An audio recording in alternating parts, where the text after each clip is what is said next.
June 26, 1944. Hollandia Air Base, Dutch New Guinea. The checkerboard match lay unfinished as Lieutenant Colonel Charles MacDonald raised his eyes from the table.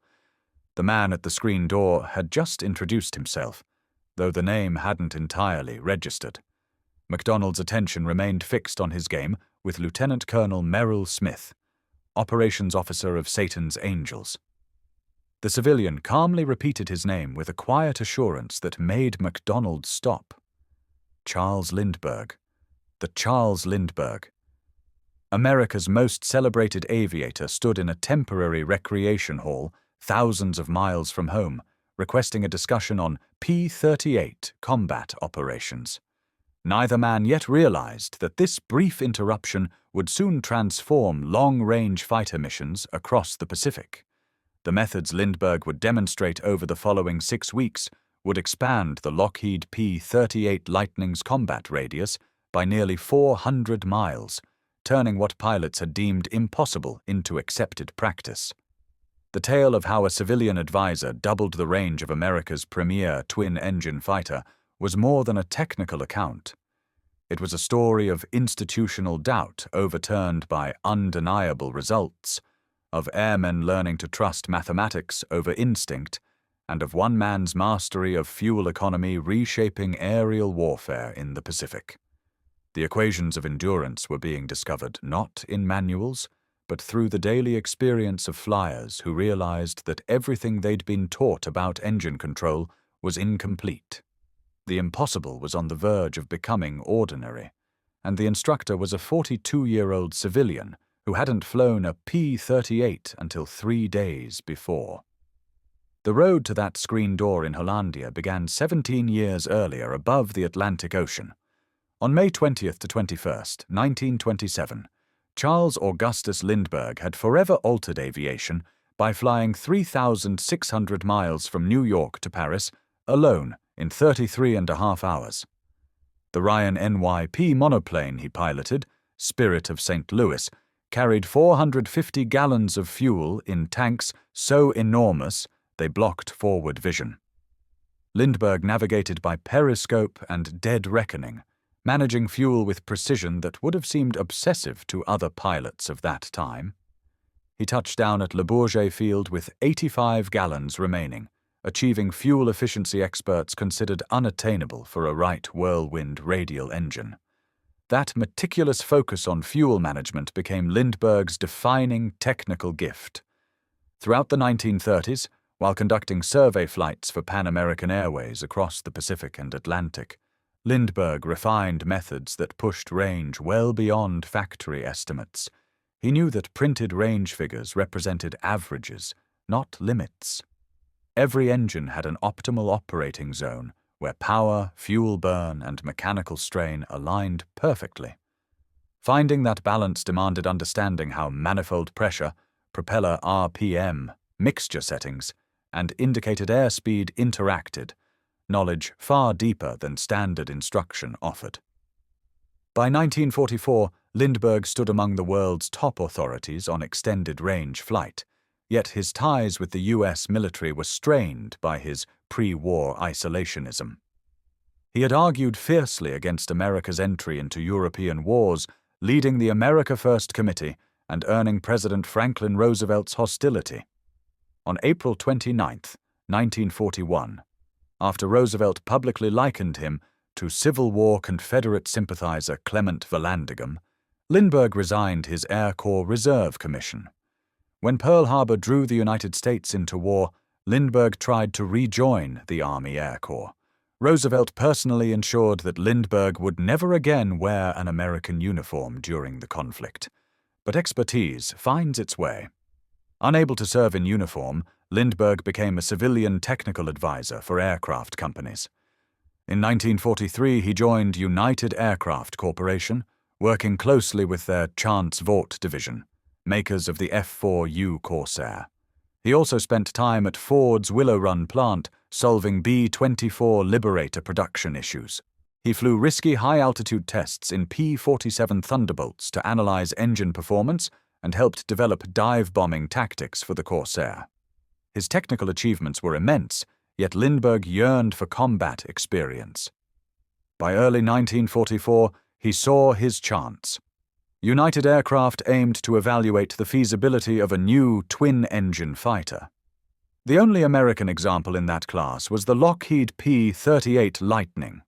Lindbergh persuaded United Aircraft to assign him to the Pacific Theater as a technical representative to study P-38 operations under actual combat conditions. On April 3, 1944, he prepared for deployment to the South Pacific. He stopped by Brooks Brothers in New York to purchase a naval officer's uniform stripped of insignia. At Brentano's bookstore, he bought a small New Testament, noting in his journal that same day, "Since I can take only one book, and a very small one, that is my choice. It would not have been 10 years ago, but the more I learn and read, the less competition it has." He left San Diego on April 24th, officially headed for Marine Corps aviation bases in the South Pacific around Guadalcanal. The Navy Department approved the trip, but it remained hidden from the White House. Neither President Roosevelt nor Secretary of the Navy Frank Knox knew Lindbergh was entering the war zone. What began as an observation tour became something far greater when Marine aviation officers invited Lindbergh to join them on combat missions as an observer. On May 21, 1944, he flew his first combat sortie, a strafing attack with Marine Fighting Squadron 222 near the Japanese base at Rabaul. The Marines called it observation duty. Lindbergh flew armed, firing on enemy targets whenever the chance arose. He quickly proved practical skill that went far beyond theory. Working with Corsair pilots, he demonstrated how to take off safely with bomb loads twice the F-4U's rated capacity. The Marines had been losing planes to overweight takeoff accidents. Lindbergh's precise analysis of engine settings, speeds, and weight distribution reduced crashes while increasing strike effectiveness. Word spread throughout the Pacific that the world-famous aviator was flying combat missions as a civilian and solving operational challenges that had puzzled military pilots for months. By mid-June 1944, Lindbergh's curiosity turned toward the P-38 Lightning. United Aircraft's interest in twin-engine fighters was legitimate, but Lindbergh had also learned that the 475th Fighter Group, known as Satan's Angels, was among the most formidable Lightning units in the Pacific. If he intended to master the P-38, that was the place to go. On June 15, 1944, Lindbergh caught a ride to Finschhafen, New Guinea. He reported to 5th Air Force Headquarters at Nadzab, where Colonel Marion Cooper shared lunch with him. On Sunday evening, June 18th, Lindbergh dined with General Ennis Whitehead, discussing New Guinea developments and his intention to observe P-38 operations. The authorization he received was informal, unofficial, and technically inadequate by military standards. Yet in the fluid command structure of the Southwest Pacific, personal credibility and proven skill often outweighed formal orders. On June 20th, Lindbergh spent 1 hour and 20 minutes checking out in a P-38 with the 35th Squadron of the 8th Fighter Group. It was his first experience in the distinctive twin-boom fighter. On June 26th, he arrived at Hollandia and interrupted Lieutenant Colonel MacDonald's checker game. MacDonald, 29 years old and already a 10-kill ace, commanded the 475th Fighter Group, which had been activated in Australia on May 14, 1943, and had since grown into one of the highest-scoring P-38 formations in the Pacific. The group's 3 squadrons, the 431st, 432nd, and 433rd, flew the latest P-38J models, equipped with improved intercoolers and added fuel capacity. These Lightnings were the longest-range fighters in the Pacific, capable of missions unmatched by any other aircraft. Still, even with drop tanks, the P-38's range remained limited. Long missions to far-off targets left almost no fuel for dogfighting, and pilots often returned home running on fumes. Several had been lost when storms forced detours that exceeded fuel limits. At first, MacDonald politely dismissed Lindbergh and returned to his game. But when Lindbergh mentioned that General Hutchinson, commander of the 3rd Air Task Force, had sent him to review P-38 operations, MacDonald took notice. After a brief exchange, he asked Lindbergh whether he'd like to fly a mission the next morning. Lindbergh agreed, and the mission was set to launch at dawn. Instead of returning to headquarters, MacDonald suggested that Lindbergh remain at the 475th camp to avoid any travel delays. As Lindbergh settled onto a spare cot, word spread swiftly through the group. Charles Lindbergh would be flying with Satan's angels. Reactions among the pilots were mixed. Lieutenant John Purdy of the 433rd Squadron looked forward to meeting the legendary flyer. Others were doubtful. Some questioned whether a 42-year-old civilian, famous or not, could manage the rigors of modern combat. Major Thomas Maguire, already credited with 15 victories and destined to finish the war as America's second highest scoring ace with 38 kills, wanted to see how the old man performed. On the morning of June 27, 1944, Lindbergh prepared for his first P-38 combat sortie. Rain fell steadily at 0530 hours, grounding the mission until conditions improved. By 10:30, the weather cleared enough for takeoff. MacDonald led 4 aircraft toward Jeffman Island and Samart Airfield, both familiar 475 targets. Lindbergh flew as Blue 3 on Maguire's wing, while the 4th plane was piloted by Merrill Smith, an 8 victory ace. MacDonald observed Lindbergh form up perfectly beside Maguire. For someone who had flown the Lightning only days earlier, his precision flying was impeccable. Their mission involved strafing an enemy barge in Kaibo's Bay. Lindbergh wove through anti-aircraft fire, his guns striking the target cleanly. The attack succeeded, and all 4 aircraft returned safely. Yet what the ground crews noticed afterward proved far more significant than the combat itself. When mechanics checked Lindbergh's P-38 after several missions, they found a consistent pattern. His plane always returned with much more fuel than others flying the same sorties. After a 6.5-hour armed reconnaissance on July 1st along the western shore of Galevink Bay, Lindbergh landed with 210 gallons remaining, while others came back nearly dry. On July 3rd, the group escorted 16 B-25s on a bombing run over Jeffman Island.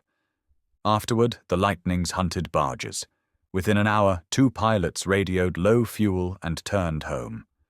Lindbergh continued, his gauges showing comfortable reserves. MacDonald noted the difference and convened a meeting.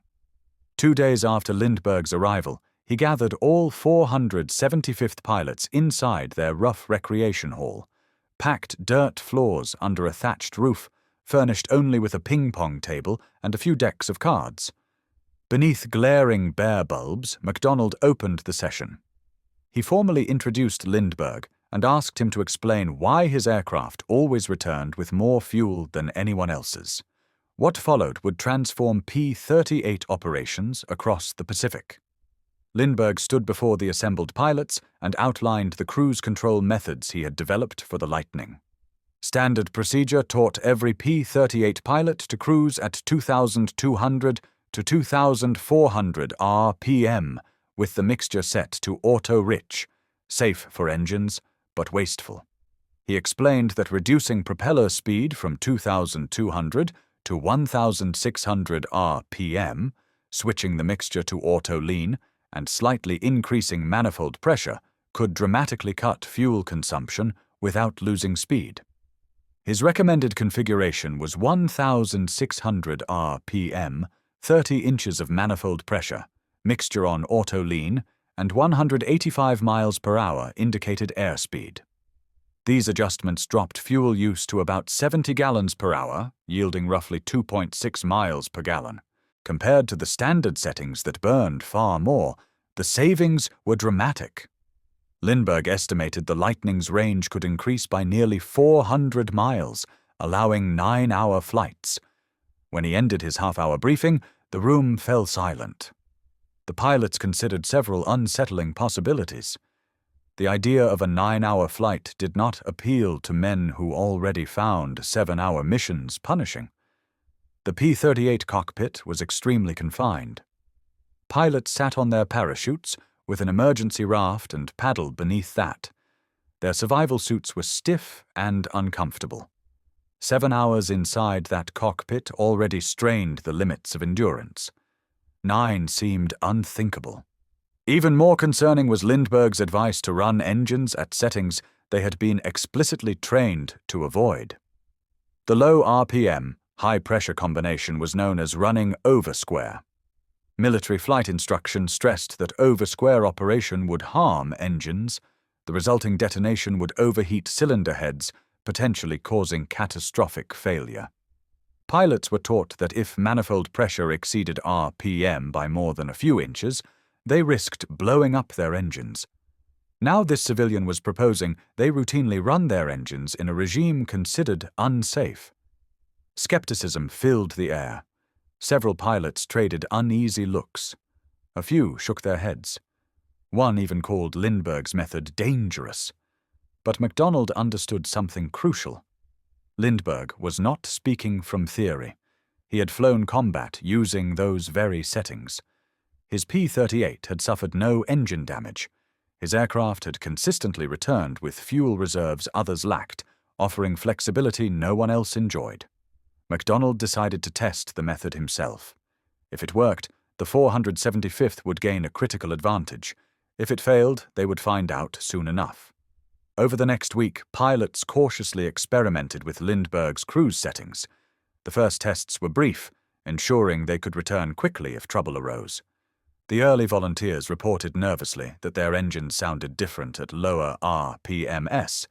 The familiar growl of the Allison V-1710s deepened in tone. Yet temperature readings stayed normal. Oil pressure held steady. Cylinder head temperatures, the key sign of detonation, actually ran cooler than at higher RPMs. As confidence built, pilots began applying Lindbergh's method on longer flights. The savings were undeniable. Missions that once required turning back immediately after striking targets could now include extended combat patrols.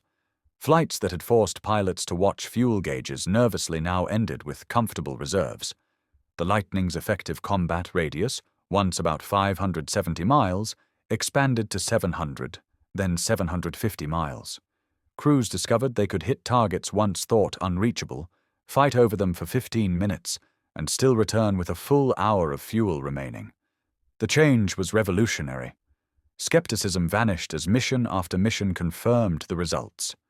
Lindbergh flew regularly with the 475th, logging combat time and instructing through action. He led formations himself, proving that the civilian observer could handle battle as capably as any officer. On flights he led, his call sign was simple: Mr. Lindbergh. He explained the mechanics behind the method, so pilots understood why it worked. Aircraft engines produce power by burning fuel to create pressure that drives the pistons. The rate of fuel burn determines total consumption. The objective is to generate maximum power using the least possible fuel. Traditional high RPM cruise power provided ample thrust, but wasted fuel because the engine cycled excessively, burning more than necessary. By lowering RPM and increasing manifold pressure, the same thrust could be produced with fewer combustion strokes, each using fuel more efficiently. The lean mixture setting enhanced efficiency further by providing just enough fuel for full combustion, eliminating the excess used in auto-rich mode for cooling at high output.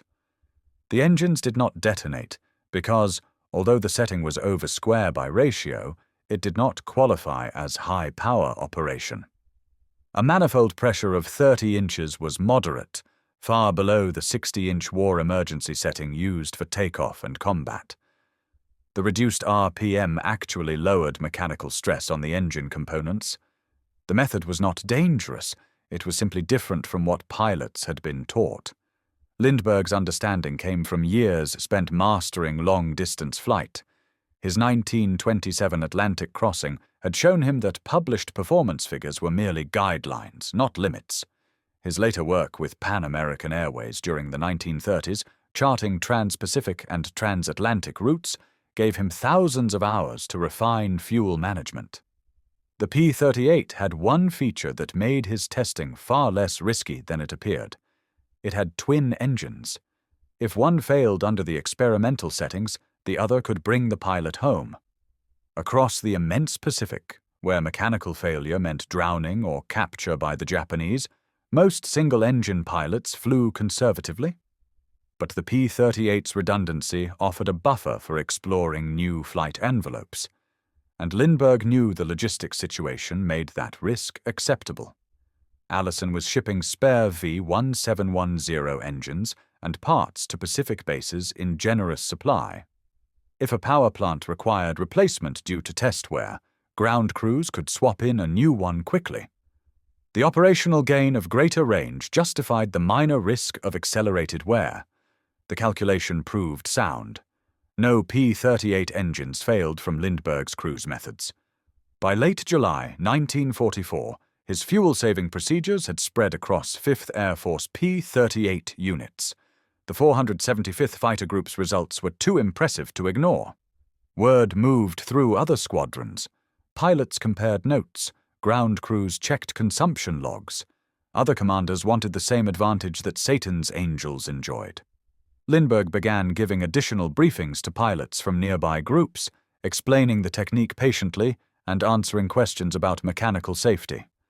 Adoption was neither instant nor universal, but it grew steadily. July 28, 1944, brought Lindbergh's most dramatic moment with the 475th. The mission was a bomber escort to the Siram area, flown with the 433rd Squadron. Lindbergh took position as Blue 3 in a four-plane element. Over El Puputi Bay, Blue Flight met enemy aircraft. Two Mitsubishi Ki-51 Sonyas, Japanese light bombers used for scouting and attack, returning from searching for a missing comrade. The Sonyas were from the 73rd Independent Flying Chutai. One was piloted by the unit commander, Captain Saburo Shimada, the other by Sergeant Yokogi. The American fighters engaged. The Sonyas were outmatched, slower, less agile, and lightly armed compared to the Lightnings. They should have been easy prey. But Shimada was an experienced flyer who refused to die easily. The fight turned into a running duel. P-38S from the 9th Fighter Squadron had first encountered the pair and were already engaged when MacDonald's formation arrived. Sergeant Yokogi's Sonya was struck by cannon fire from Lieutenant Wade Lewis. Its left wing caught fire. As the burning plane leveled out to flee, Lieutenant J.C. Haslip lined up behind and fired a sustained burst. The damaged Sonya trailed smoke and plunged into the sea. Shimada's aircraft stayed in the fight. For half an hour, the Japanese captain skillfully evaded multiple attacking P-38s. He hurled his bomber through savage turns, condensation streaming from the wingtips as he forced the Sonya through maximum rate maneuvers. The P-38 pilots tried to pull lead, but couldn't hold aim. The smaller, slower aircraft could turn inside the faster Lightnings. Captain Danforth Miller, MacDonald's wingman, briefly centered the Sonya in his sights, but lost it as Shimada snapped into a hard left turn. Miller's tracers passed 80 feet behind. Then Shimada did something unexpected. Instead of continuing evasive turns, he swung directly toward the approaching Lindbergh. The two planes charged at each other head-on, closing at nearly 500 miles per hour. For Lindbergh, a man who had flown thousands of hours but never faced an enemy intent on killing him, the moment crystallized with shocking clarity. Shimada held his line. Whether attempting a deliberate ramming strike or simply hoping to exchange fire in a head-on pass, the Japanese captain stayed committed to the collision course. Lindbergh instinctively aimed for the Sonya's engine and squeezed the trigger. The P-38's nose guns, 120mm cannon and 4.50 caliber machine guns, erupted together. For 6 seconds, Lindbergh kept firing. Tracers and explosive shells smashed into the Sonya's nose. The propeller slowed visibly. Smoke streamed from the cowling. Yet Shimada held his attack. At the final instant, Lindbergh yanked the Lightning upward, clearing the damaged bomber by only a few feet. Shimada's aircraft pitched into a steep dive. Other P-38s raked it with more fire. The Sonia plunged downward, trailing thick smoke, until it struck the sea at full speed. A tall column of spray marked the impact. The foam spread in widening rings, then vanished into the calm surface. Captain Saburo Shimada and his observer were gone. Back at base, the kill was debated. Several pilots had fired on the same aircraft, MacDonald, Miller, and Lindbergh among them. Yet it was Lindbergh's head-on burst that crippled the engine and forced the fatal descent. Unofficially, the group agreed. Lindbergh had scored his first and only aerial victory.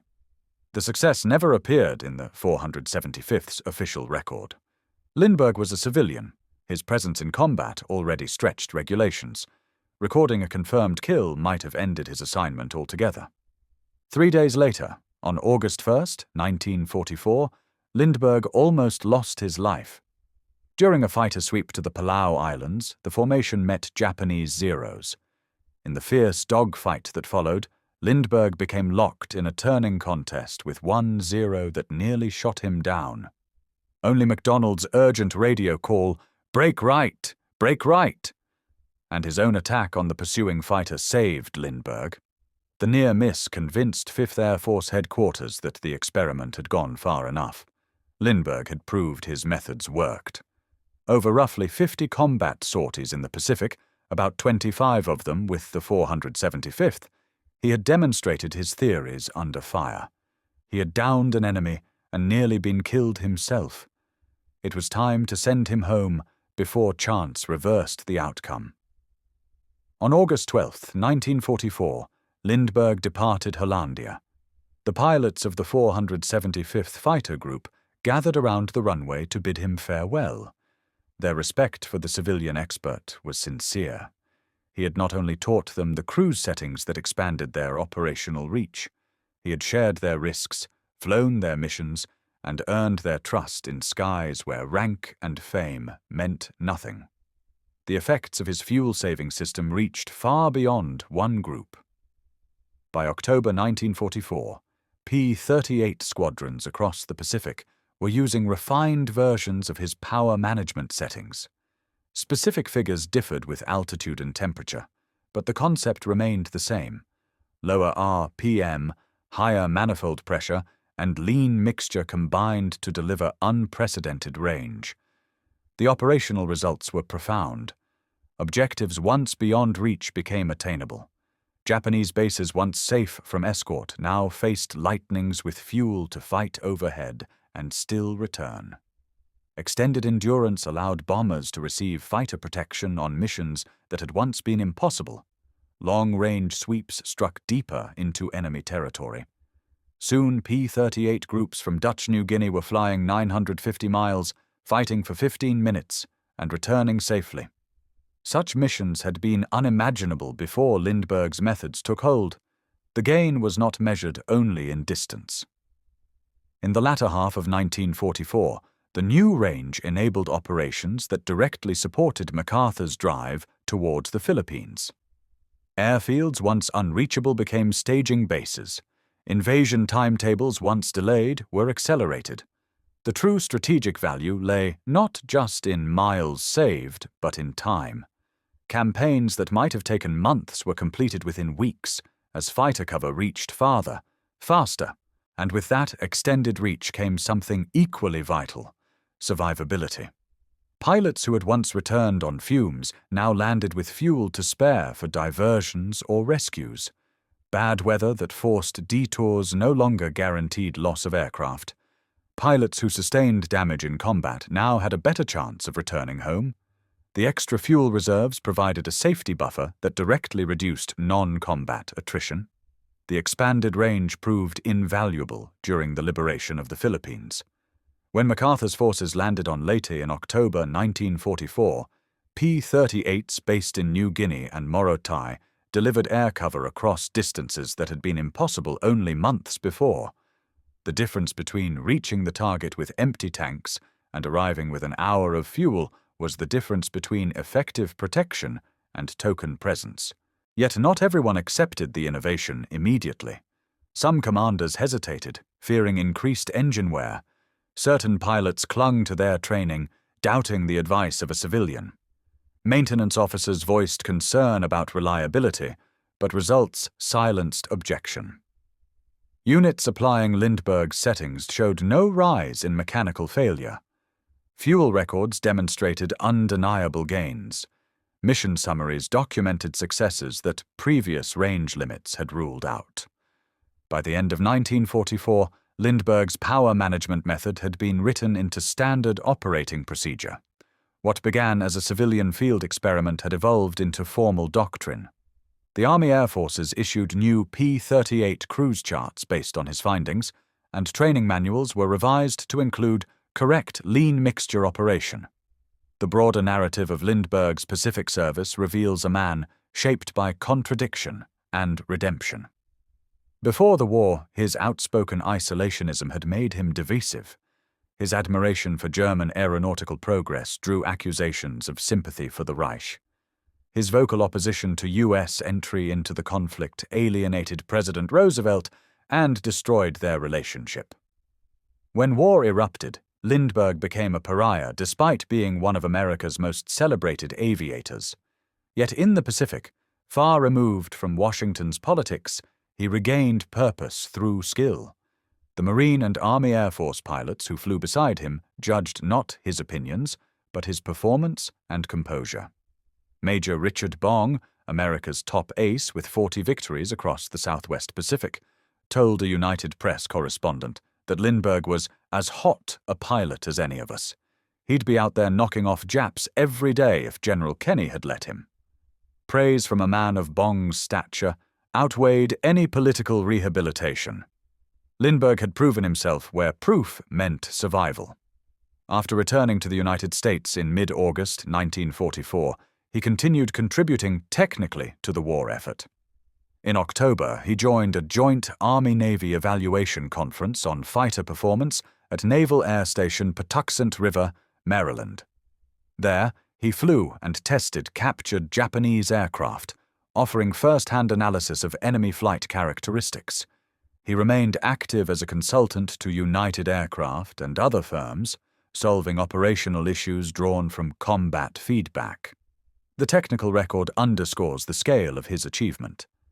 The P-38 J Lightning carried 410 gallons internally, 2 90-gallon mains, 2 60-gallon reserves, and a pair of 55-gallon leading-edge tanks. With external drop tanks installed, capacity exceeded 1,000 gallons. At standard cruise power of 2,200 RPM with auto-rich mixture, fuel burn varied by report, but was always far higher than Lindbergh's optimized method. His settings reduced usage to about 70 gallons per hour total. Combat radius rose from roughly 570 to 750 miles, a 31% increase. For long-range operations, drop tanks combined with his cruise procedures enabled missions nearing 9 hours and covering more than 1,000 miles. These new capabilities reshaped the Pacific Air War, the island-hopping strategy that defined MacArthur's advance across New Guinea and toward the Philippines depended entirely on sustained air superiority. Fighter range dictated which islands could be bypassed and which had to be seized to establish airfields. By extending that range, Lindbergh's methods allowed commanders to plan with greater boldness. Islands that once required costly amphibious assaults could now be bypassed, as fighters could strike from more distant bases. Some later writers mistakenly credited Lindbergh's range extension principles to the 1943 mission that downed Admiral Isoroku Yamamoto's transport. That April operation, flown by P-38s of the 339th Fighter Squadron from Guadalcanal, did indeed push the aircraft's endurance to the limit, but Lindbergh had no involvement. He would not arrive in the Pacific for another year. What he accomplished was turning such exceptional feats into routine operational practice. The human dimension of that achievement is significant. At 42, Lindbergh was flying combat against opponents 2 decades younger. The brutal G-forces, the mental strain of aerial combat, and the discomfort of 7 to 9 hour missions all took their toll. Yet he never sought exemption or privilege. He flew the same schedules, faced the same perils, and followed the same rules as the lieutenants and captains beside him. His insistence on proving his techniques personally was the key to their acceptance. Had he confined his ideas to lectures behind a desk, pilots would have dismissed him as another theoretician detached from combat reality. By flying and demonstrating success under fire, he earned a credibility that neither rank nor celebrity could have provided. The psychological effect of his example went beyond fuel economy. Lindbergh showed that civilian technical knowledge could have real combat value. Military institutions naturally prioritize hierarchy and combat record, yet modern warfare demanded a depth of technical understanding often found outside the armed forces. Lindbergh's performance proved that civilians with specialized expertise could enhance combat effectiveness when given trust and access. His success encouraged commanders to listen to representatives from aircraft and engine manufacturers and from research organizations. The improved collaboration between combat units and civilian engineers accelerated wartime innovation dramatically. The P-38 Lightning itself also deserves recognition as the platform that enabled Lindbergh's work. Its twin engines provided the safety margin that made experimentation possible. The Allison V1710 engines, though criticized for their quirks, responded predictably to careful mixture control. The P-38's complex fuel system, with multiple tanks and transfer pumps, allowed precision in fuel balancing, while its inherent stability made it ideal for long-range crews. By late 1944 and into 1945, some theaters began replacing the P-38 with the P-51 Mustang, which offered higher altitude performance and superior range on equivalent fuel. But across the Pacific, the P-38 retained immense value. Its twin engines offered security over endless ocean. Its heavy concentrated armament delivered devastating power. Its agility at low and medium altitude suited tropical battlefields, and with Lindbergh's methods, its range remained extraordinary. The final record speaks clearly. The 475th Fighter Group, operating P-38s exclusively, achieved 551 confirmed aerial victories, making it the most successful Lightning Group of the war. Major Thomas Maguire, America's second highest scoring ace with 38 kills, flew with the 475th. The aircraft's balance of endurance, firepower, and toughness made it the dominant fighter of the theater. The additional range Lindbergh's methods provided enhanced every mission. Farther reach, longer engagement, safer return.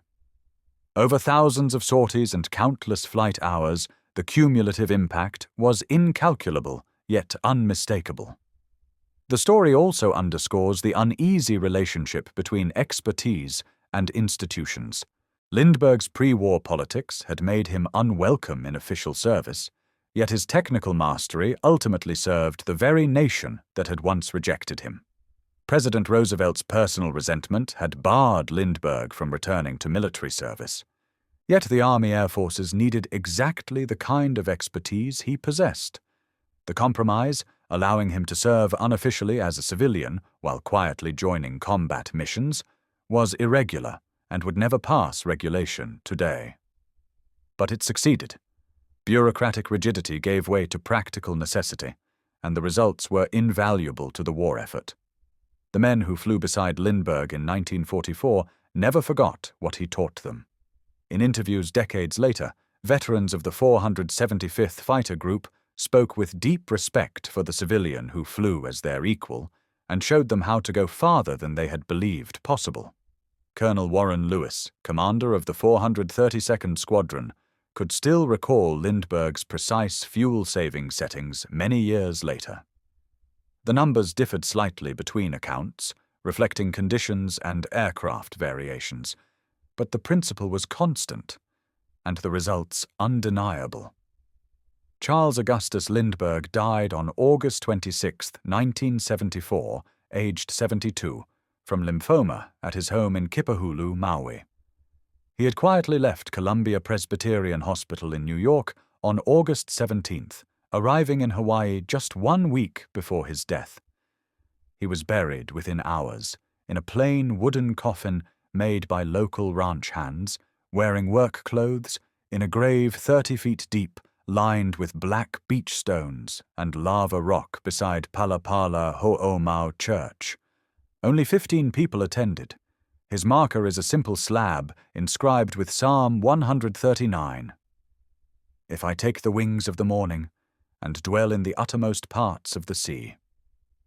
His wartime journals, published in 1970, described in vivid detail his service with the 475th. Yet Lindbergh's legacy in the Pacific reaches far beyond the technical methods he taught. He demonstrated enduring truths, that expertise matters in war, that civilians can make vital contributions if given trust, that procedures must evolve when evidence demands it. That personal example persuades more deeply than abstract theory, and that even mature systems can always be improved. Ultimately, Lindbergh's Pacific service stands at a rare intersection of knowledge and necessity. The Pacific theater demanded extreme range from its fighters. Existing doctrine held them short of their true capability. Lindbergh, with decades of experience in efficiency and long-range flight, had both the knowledge and the courage to test those limits in combat. He risked his life to prove his theories. He worked beside combat pilots as an equal, never seeking deference for fame. His story mirrors that of German prisoners who, upon seeing American industrial might, understood power through demonstration. Lindbergh's version was technical, showing that mastery and method could change outcomes as surely as overwhelming force. Both stories reveal that the greatest victories are often won not by strength alone, but by knowledge applied with precision and proven through action. The German prisoners returned home having witnessed democratic abundance. The American pilots who flew with Lindbergh returned home with techniques that multiplied their reach and saved their lives. The P-38 Lightning continued to the war's end, its twin-boom silhouette a lasting icon of Pacific air power.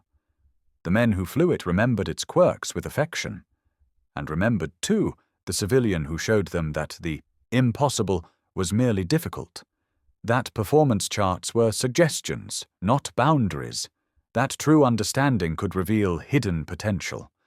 That was Lindbergh's legacy in the Pacific, not the sorties nor the kills, but the knowledge shared and the principles taught. He arrived as an observer and left as a teacher, came as a celebrity and departed as a comrade. Through comprehension and courage, he redefined an aircraft's limits. The pilots of Satan's angels knew exactly what he had given them. They flew farther, fought longer, and returned home safer because one man, more engineer than soldier, understood fuel and flight more deeply than anyone else in the Pacific. That knowledge, tested in battle and spread across the theater, became one of the war's most effective technical innovations. And it did not come from laboratories or design bureaus, but from a single aviator's mastery of flight, first proven 17 years earlier above the Atlantic. Applied in a new war with new machines, the same principle endured. Understand completely, manage precisely, never accept limits as final. Lindbergh lived by that principle, and for 6 weeks in the summer of 1944, he taught it to the best fighter pilots in the Pacific. They taught it to others, and through them, one man's understanding reshaped how America fought and won the air war in the Pacific.